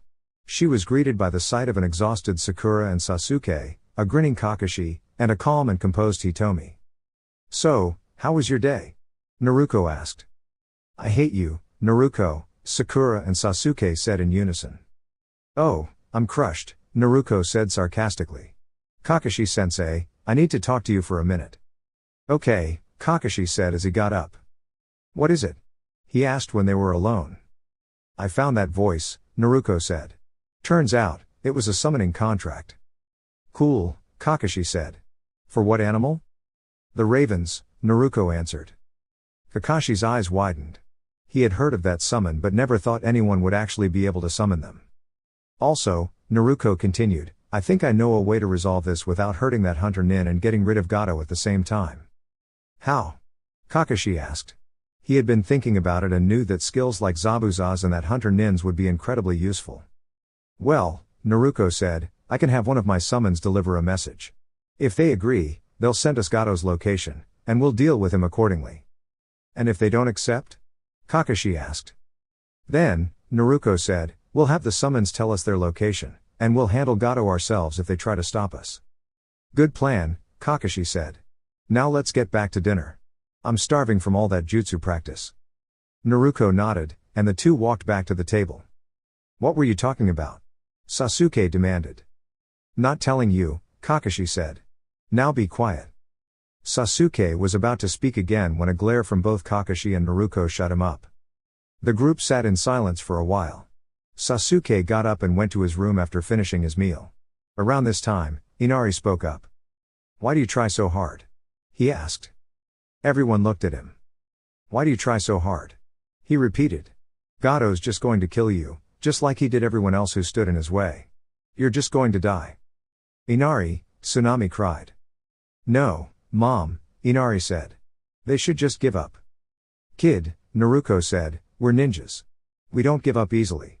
Besides, Gado can't be that tough. Yes, he is, Inari retorted. Oh really? Naruko asked. Let's see. Is he big, strong, young, or fast? No, Inari said, he's old, pudgy, and walks around with a cane. Well, Naruko continued, I bet he has some powerful jutsu. He's a civilian, Inari explained, he doesn't have that much. What's it called? Chakra, Kakashi answered. Thanks, Inari said. Now, Naruko said, does he even know how to fight, or does he hide behind thugs? He used thugs, Inari said, what's the difference? You don't know what it means to suffer. The atmosphere became tense. Suddenly, the temperature dropped, and ice formed on the table. Naruko slowly stood up and looked the boy in the eye. I don't know suffering? Naruko asked. Kid, Naruko said with a fierce tone, have you ever had to eat from a garbage can? Did you have to buy overpriced expired food? Have you lived on the street or in a crummy apartment? Have you ever been shunned, ignored, and had parents tell their kids not to go near you? Have you ever been alone, your whole life? Inari shakily shook his head, seeing the anger in Naruko's eyes. Of course I've had it all, Naruko growled. That was my life. All of that happened to me. I don't care if you've only suffered for a little while. I've known it my whole life. But I can tell you this, in a few days, Gado will be nothing but a memory. Naruko then went upstairs to bed to sleep off her anger. Was Naruko really like that? Sakura asked. Yes, Kakashi said. I can't explain it all, but Naruko's been alone her whole life. She knows loneliness and despair better than most. Inari sat in disbelief, feeling ashamed for speaking so harshly to someone who truly understood pain. Sakura, too, felt remorse, realizing she had been part of the group that had made Naruko feel so isolated. She had listened to her mother, who had warned her not to associate with Naruko. As a result, she had obeyed. Later that night, Naruko awoke from her sleep and walked outside. She checked to make sure no one was watching. Then she bit her thumb, went through the hand signs, and slammed her hand onto the ground. Summoning Jutsu. When the smoke cleared, a normal-sized raven appeared. My name is Kuro, Dark, the bird said. What do you need? I need you to deliver a message, Naruko said. Find Zabuza Momochi and his ally, the hunter Nin. Tell them I have an offer, I want them to join my village so they can be safe from threats. They can send a reply back with you. Understood? The bird nodded and flew off. Naruko focused her chakra, sending Kuro a mental image of the two figures, along with the scent of their chakra. The raven flew off to find them. Meanwhile, at Gado's base, a young woman with long black hair stood next to Zabuza, nursing his wounds. Her name was Haku, and she had saved Zabuza. She was still shocked that Mir Janan had been able to defeat such a powerful man. She flushed slightly as she remembered Naruko. She had to admit, Naruko was kind of cute, though she also knew how dangerous she could be. Then again, it was dangerous here too. She recalled the unpleasant encounter they had earlier. Flashback. I can't believe you couldn't take down an old man and 3 kids. The shout came from a pudgy old man in a tuxedo, leaning on a cane. He glared at Zabuza, who was resting in bed recovering from his injuries. Quiet, Gado, Zabuza growled. I'll get them next time. You better, Gado sneered. Or I'll call in those hunter nin you're so afraid of. Please, don't provoke Zabuza-sama, Haku said, taking off her mask. If you keep doing this, he won't be able to take care of your enemies. Gado leered at her, stepping closer. You know, he said, placing his hand on her arm, you're rather attractive. A split second later, there was a loud crack, and Gado found himself nursing a shattered arm. Do not touch me, Haku spat. Do so again, and I won't hesitate to make you regret it. Gado's guards grabbed him, pulling him away as he yelled, I'll get you for this, you little brat. You hear me? Haku turned back to Zabuza and continued tending to his wounds, though in the back of her mind, she worried about Gato fulfilling his threats. Flashback ends. Haku? Zabuza asked. How much longer until I'm battle ready? A few more days, Zabuza-sama, Haku replied. Then they heard a tapping sound, followed by a voice. Suddenly, there came a tapping, as if some gently rapping at my chamber door. "'Tis a visitor," I muttered, tapping at my chamber door, merely this and nothing more. "Who's there?" Zabuza asked, trying to sit up. The voice spoke again. "Surely," it said, "surely that is something at my window lattice. Let me see, then, what thereat is, and let this mystery explore. Let my heart be still a moment and this mystery explore. 'Tis the wind and nothing more." They heard the tapping again. Haku noticed it was coming from the window. She slowly approached and opened it. A raven flew in and perched above the door. It looked at them and said, "In there stepped a stately raven of the saintly days of yore. Not the least obeisance made he, not a minute stopped or stayed he, but with mien lord or lady, perched above my chamber door. Perched upon a bust of Pallas just above my chamber door, perched and sat and nothing more." Zabuza and Haku stared at the black bird perched above them, surprised that it could speak. Zabuza then remembered a poem his mother had read to him as a child, one from the ancient world. Zabuza recited, "Thou thy crest the shone and shaven, thou," I said, "art sure no craven. Ghastly grim and ancient raven wandering from the nightly shore. Tell me what thy lordly name is on the night's Plutonian shore?" "Nevermore," the raven finished, "I did not know you were familiar with that poem." "My mother read it to me when I was young," Zabuza said. "Wait, how am I speaking to a bird?" "I am a summon of my master," the raven replied, "my name is Kuro." "Your master?" Haku inquired. "Naruko," Kuro answered. "The young girl who injured me?" Zabuza asked in surprise. "Yes," the bird said, "she wishes to offer you safety in her village.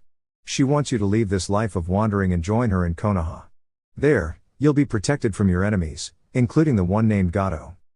"I'm unsure," Haku said, "I have a bloodline that allows me to use ice. I fear they may not accept me there." "Actually," Kuro explained, "bloodlines are accepted in Konoha.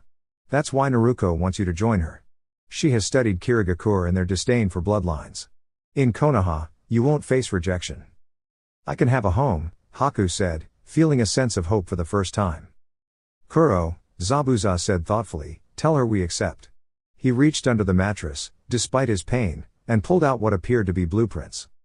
"These are the schematics for the tower," Zabuza said. "If they truly intend to do what I think they will need this." "Understood," Kuro replied. "Naruko and I will be here tomorrow night. When that time comes, I suggest you be somewhere far from this place, as it promises to be quite chaotic. Now, I bid you good night." The ebony bird then flew out the window, heading toward Tazuna's house with the blueprints in its beak. "Why did you accept?" Haku asked her master. "I'm tired of running," Zabuza said. "And I don't want this kind of life for my daughter." Haku's eyes widened in surprise. She quickly hugged him gently, being mindful of his wounds. "Oh, father," she whispered, tearing up. Zabuza returned the hug. "Now, come on," Zabuza said as he pulled away, "we need to pack up." Haku nodded and got to work. Meanwhile, a small white fox in the corner stirred. Dash. The next day, Sakura and Sasuke were working on the tree walking exercise with a mutated Hitomi behind them. She wasn't attacking them, but she made sure they didn't slack off. She was currently chewing a bone from a bull she had hunted, savoring the flavor. Off to the side, Kakashi and Naruko were deep in conversation. "Did they accept?" Kakashi asked. "They did," Naruko confirmed. "We attack tonight, after sundown. My summon can lead us there. But we need to be prepared. We don't know if Gato has hired additional mercenaries to cover for the missing nin. In that case, we'll have to sharpen our skills. Also, Kuro brought these blueprints of the place. We should study them carefully to plan our move." "Naruko," Kakashi said, "don't you think we should tell Sakura and Sasuke about this?" "Are you serious?" Naruko asked, raising an eyebrow. Sakura would attract attention with her pink hair, and Sasuke would try to fight someone out of his league, risking his life. They were interrupted by sobbing. Both turned to see Sakura running from the area where she and Sasuke had been training. Naruko immediately sensed something was wrong. Sakura never cried. "I'll handle this," Naruko said, standing up. She followed the pink-haired girl until she stopped and collapsed to her knees, crying. Sakura? Naruko asked gently, kneeling beside her. No, I'm not okay, Sakura sobbed. What happened? Naruko asked, helping her to her feet. Sasuke, Sakura said through tears, I noticed he was struggling with the tree walking. I offered to help, but he turned on me. He said I was weak and didn't deserve to speak to him. He said I was only good for being bait, and that I was just some weak fool who didn't belong on the battlefield. Sakura, Naruko said, her voice calm but firm, I know how you're feeling. I'm tempted to have Sasuke face a fitting punishment, but we have bigger things to focus on right now. However, there's one thing you can do. How? Sakura asked, her eyes dry now, her resolve strengthening. Simple, Naruko replied, get stronger. When the time comes, show him your strength. Prove him wrong. Sakura nodded, determination in her eyes. The fangirl in her was gone, replaced with someone who knew her worth. With that, the two returned. As they did, they had to stop Hitomi from attacking Sasuke, who had been too close for comfort. Meanwhile, in an underground lab, a large computer activated with a mechanical voice. Recharge complete. Scanning for black light virus. Estimating point of origin, scanning complete. Found in large structure. Village, Konoha. Population, high. Armed forces, high. Commencing mech. Soldier production. Sparks flew as assembly lines roared to life, creating massive metal structures. Complication. No biosamples available. Dispatching collection drones. Estimated time for biosample collection, 1 month. Completion time for mech. Soldier, 1 month. Total time, 2 months. Construction on hold until samples return. Above the lab, a metal slab opened, releasing 3 small drones. They flew out, their red visors scanning the area. Commence DNA collection, the voice commanded. The drones shot off into the world. Back with the unsuspecting group, it was nearing midnight. Naruko and Kakashi had laid in their beds, but Naruko stirred at around 11 p.m. after confirming that Sakura and Sasuke were asleep. She quietly got dressed in her usual clothes. Kakashi followed suit, knowing they had a mission ahead. They made their way outside and Naruko summoned Kuro. Do you remember where the base is? Naruko asked the bird. Yes, Kuro replied. Follow me. The two followed the raven through the night. The bird radiated a red chakra that made it easier to see in the darkness of the sky. After about an hour, they arrived at the compound, a large structure with a tower in the middle and several smaller buildings surrounding it, all enclosed by a tall wall. Inside, mercenaries were either relaxing or sparring with each other. So, how should we approach this? Kakashi asked. I say we strike hard and fast, Naruko replied. We need to get rid of them quickly. Kakashi scanned the area, then sent out a pulse of chakra. He saw the outlines of people inside, but some were not moving, they appeared to be tied up. Naruko, we can't just destroy the place, Kakashi said. There are innocent people in there.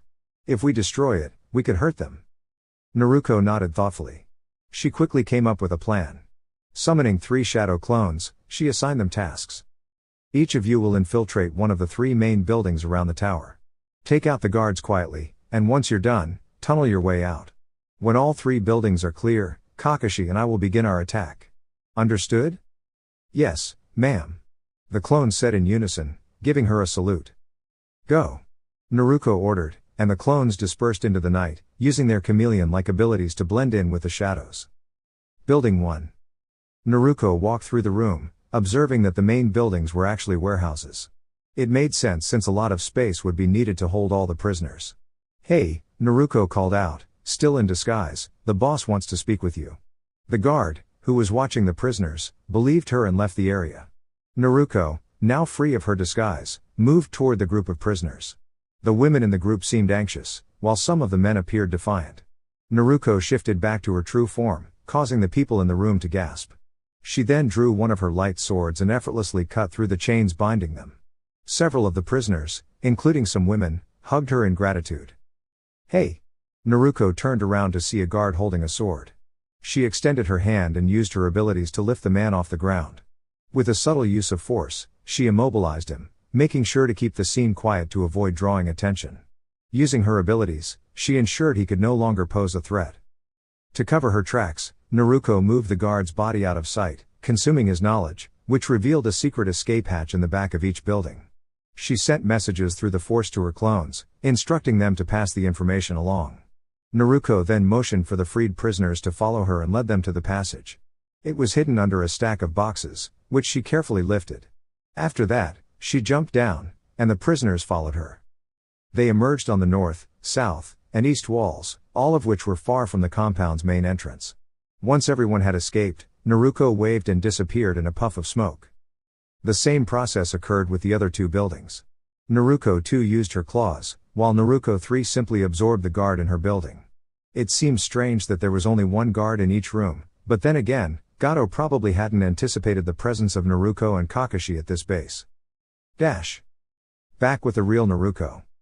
Naruko looked slightly confused as she received the memories from her shadow clones. She hadn't realized they could do that. She shrugged and decided it was something to think about later when they weren't in the midst of a mission. "So, you did come," a familiar voice said. Naruko turned to see Zabuza, accompanied by a young dark-haired woman. Also with them was a small white fox, one that Hitomi seemed particularly fond of. Hitomi barked in excitement when she saw the fox, tackling it, causing it to yip. "Oh, my," Naruko muttered. "Aw, cute. I didn't know your fox had a thing for Fluffy," the girl giggled. Naruko looked at the girl and smiled slightly. "And you are?" Naruko asked. "My name is Haku," she replied. "I was the hunter nin who rescued Zabuza." "Oh," Naruko said, "nice to meet you. Face to face." Naruko took her hand and kissed it gently, making Haku blush slightly. "Okay, lovebirds," Zabuza interrupted, "can we get started? I'd like to get out of here." "Sheesh," Naruko muttered, "such a killjoy." Turning to Kakashi, Naruko added, "Would you do the honors, my friend?" "I'd be delighted," Kakashi replied with a smile. Naruko's eyes narrowed as a blue circle appeared in her vision. Since she had lost her Sharingan, she had gained a new ability, the power to create a metal crosshair, which helped her aim more efficiently. The circle zoomed in on some conveniently placed barrels marked with the words "Warning, Explosive." With a focused effort, Naruko took aim and released a volt of electricity from her raised hand, leaving Zabuza and Haku shocked at the display. The camp erupted in a large explosion of fire and metal shards, followed by startled screams. Naruko grinned as she saw her sensei's reaction. "Let the battle begin," Naruko shouted. She and her sensei leapt from the cliff, dashing across the field toward the compound. "Who are those people?" one mercenary shouted, spotting them. "Who cares?" another responded. "Let's take them down." Some of the mercenaries who were not afraid charged at the two. Kakashi responded swiftly, sending out a megawatt hammer, a powerful ball of electricity. The mercenaries froze in surprise as the blast exploded, sending them into the air. Kakashi followed up with a shockwave that hurled them into nearby walls. Naruko swiftly created a shadow clone. Through her training, she had discovered that her light swords couldn't quite match her clones. With a smooth motion, Naruko threw her light blades to the clone.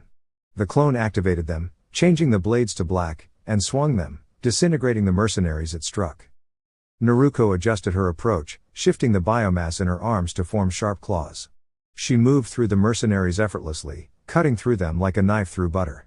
A few tried to sneak up behind her, but Naruko quickly launched biomass spikes from her back, sending them flying. Meanwhile, Kakashi was using his lightning powers against the mercenaries. He unleashed bolts of electricity left and right, sending enemies to the ground, twitching from the current. One mercenary attempted to strike Kakashi with an axe, but Kakashi sensed him and dodged the attack, sending a small ball of electricity that stuck to the mercenary. The static bomb exploded, sending him flying. Naruko's clone continued its work, using the light swords to clear out enemies. It unleashed a blast of force lightning, followed by a powerful force push that sent several mercenaries flying backward. The clone grinned at the remaining mercenaries. "Boo!" the clone said, causing the last few to flee in fear. Naruko lifted a large piece of debris using the force and tossed it, crushing the remaining mercenaries beneath it. Meanwhile, in her monstrous form, Hitomi tore through the mercenaries with claws and teeth. A spear that struck her back broke upon impact, as her body was protected by hard, armor-like plates.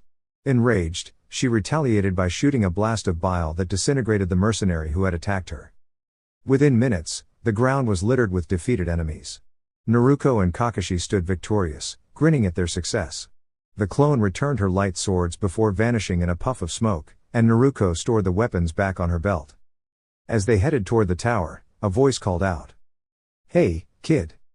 They turned to find a mercenary, gravely injured, on the ground. "Kid," he said weakly, "I can tell you're not just any ordinary kid. Tell me your name, so I can brag about it when I go." "My name is Naruko Uzumaki," she replied, "daughter of Minato Namikaze, the 4th Hokage, and Kushina Uzumaki, the Red Death of Whirlpool." "Daughter of the Hokage," the mercenary muttered before passing away, with a grin on his face, proud of the information he would take with him. Naruko and Kakashi continued to the tower. Inside, Gato sat at his desk, watching the chaos unfold through a series of cameras. Sweat dotted his brow as he heard Naruko's name mentioned. He quickly turned to the two shadowed figures behind him. "You think you can take them?" he asked. "Yeah," replied the taller one, his voice rough, "she might be strong, but we'll handle her." "Of course," the shorter figure added, "we'll take care of the kid and her sensei." Just as Naruko and Kakashi reached the top floor, two figures emerged from the door. One was large and built like a bear, with an eye patch and a scar across his chin.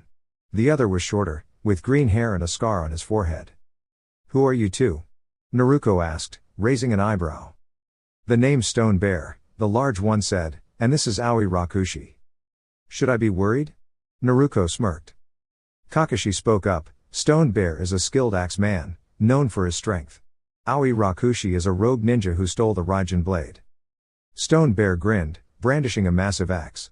"I wonder how much Iwo will pay for the daughter of the Hokage's head." "I don't know," Naruko replied with a playful grin, "how much was my father's bounty?" Kakashi stepped forward. "I'll handle Aoi. You take on Stone Bear." "Got it, Kakashi-sensei," Naruko said confidently. Stone Bear charged, swinging his axe with surprising speed. Naruko caught the shaft of the weapon, engaging in a fierce standoff. With a burst of strength, she pushed Stone Bear back. Naruko tore the axe from his hands, sending it crashing into the wall. Frustrated, Stone Bear attacked with his fists, but Naruko skillfully dodged his blows. After a few missed strikes, Stone Bear managed to land a hit, sending Naruko crashing into a wall, which collapsed around her. "Son of the Hokage? Not so tough," Stone Bear sneered as he turned his back. But as he did, the rubble shifted, and Naruko emerged, an arm transforming into a blade that pierced through his chest. In a flash, she retracted the blade and shifted her arm back to its normal form. Naruko turned to Hitomi, who had been in her monstrous form, and grinned. "Eat up, girl." Hitomi devoured the defeated Stone Bear, letting out a satisfied belch. Meanwhile, Kakashi was battling Aoi. The two exchanged lightning strikes, with Aoi using the Raijin to block Kakashi's bolts. The fight was intense, but Kakashi eventually gained the upper hand, knocking Aoi back and sending him through a window with a shockwave. Kakashi then performed his signature move, the Thunder Drop, crashing down on Aoi with a devastating electric punch, ending the battle. In the aftermath, Naruko used her enhanced strength to break down the door to Gato's office. There, she found the frightened Gato, cowering behind a desk. "Please don't hurt me," Gato begged. "I'll give you anything you want, money, power, anything."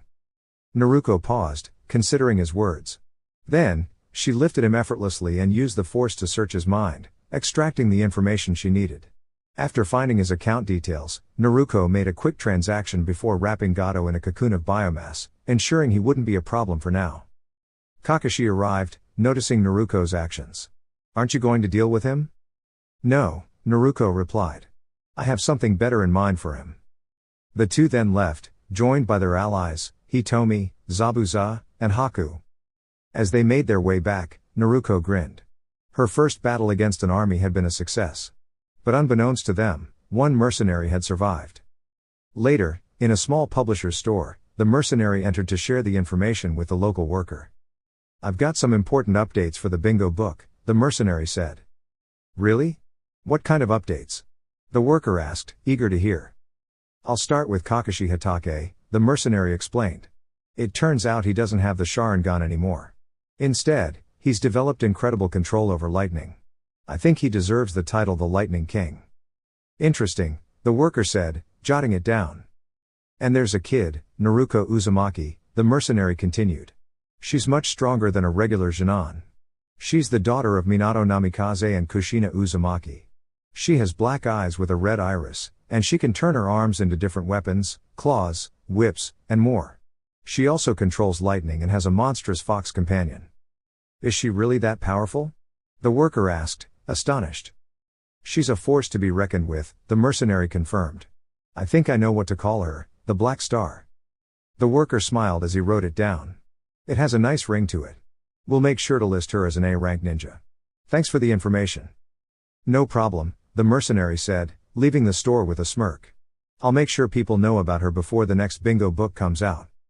Dear subscribers, this is all for this part. Thank you for your continued support and enthusiasm. Stay tuned for more exciting content coming your way. Love you all. Anime Dreams.